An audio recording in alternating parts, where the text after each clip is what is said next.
ஸ்ட்ரைட்டா பாத்துருங்க. படத்துல என்ன எதிர்பார்த்து வந்தீங்க? படம் என்ன இருந்துச்சு? படத்தில் வந்துட்டு நான் வந்துட்டு லியோவோட ஃபீல்லே வந்தேன். எனக்கு வந்துட்டு ரொம்ப பிடிச்சிருந்தது லியோ நான் விஜய் ஃபேன். எனக்கு வந்துட்டு கூலி பார்க்கும்போது ரொம்ப ரொம்ப ரொம்ப பிடிச்சிருந்தது. அந்த ட்விஸ்ட் எல்லாம் நல்லா இருந்துச்சு. அப்போ அந்த கூலியோட பேக் சீன்ஸ், அந்த பழைய கஜினி பார்க்கும்போது அப்படியே உண்மை செம்ம த்ரில்லாக செம்ம ஃபீல். என்னன்னே தெரியல, அந்த டயாலன் கேரக்டர் பார்க்கும்போது ஏன் கஜினி இப்படி பண்ணுறான்னு சொல்லிட்டு அவங்க மேலே ஹேட் வருது. அந்த வில்லன் கேரக்டருக்கு கரெக்டாக இருந்துச்சு. ஓகே, அவ்வளோ தூரம் இருந்து கிளம்பி வந்திருக்கீங்க, சாட்டிஸ்ஃபைட் பண்ணுச்சா படம்? உண்மையிலே பண்ணுச்சு. 2.25 மணி நேரம் போரிங்கோ லாகிங்கோ இருக்கா? ஏதாவது லாகிங் சொல்ல முடியாது. அந்த மேன்ஷனில் நடக்கிற சண்டை வந்து கொஞ்சம் லாகாக இருந்தது. அது எப்போ முடியும், நெக்ஸ்ட் எப்போ சீன், நெக்ஸ்ட் என்ன ட்விஸ்ட் வரும்னு சொல்லிட்டு எக்ஸ்பெக்டேஷன் இருந்துச்சு. சௌபின் அவரோட பெர்ஃபார்மன்ஸ் எப்படி இருந்துச்சு? சௌபின் நீங்கள் யார் சொல்கிறீங்க? அவர் தான் டயாலனா. Yeah, it was good.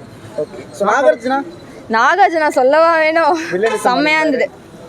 A certificate கொடுக்குற அளவுக்கு என்ன வன்முறை? ஆமாம், நிறைய பிளட் சீட்ஸ் இருந்துச்சுல. ஸோ நானே வந்து நைட்டில் கண்ணு மூடிட்டேன்.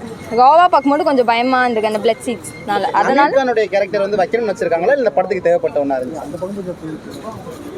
அது எப்படி சொல்கிறது, கான்ட்ரவர்சியாக இருக்கும். எனக்கு பிடிச்சிருந்தது. இது ஒவ்வொரு பர்சனோட மைண்ட் செட் தான். அனிருத்தோட மியூசிக்கு தியேட்டர் ரெஸ்பான்ஸ்லாம் எப்படி இருந்துச்சு?